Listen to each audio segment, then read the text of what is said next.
Penyanyi Lesti Kejora akhirnya turut menanggapi kabar perceraian mantan kekasihnya, Rizky Dar.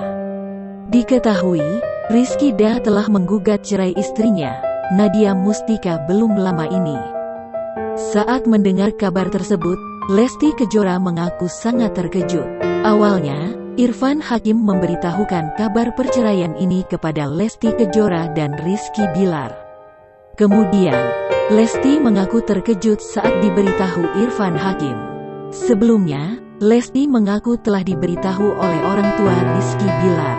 Namun, saat diberitahu oleh orang tua Rizky Bilar, Lesti tidak menahu soal kebenaran berita tersebut. Lesti juga merasa turut prihatin kepada Rizky Dar. Lesti mengaku sangat menyayangkan perceraian yang terjadi dalam rumah tangga Rizky Dar dan Nadia Mustika.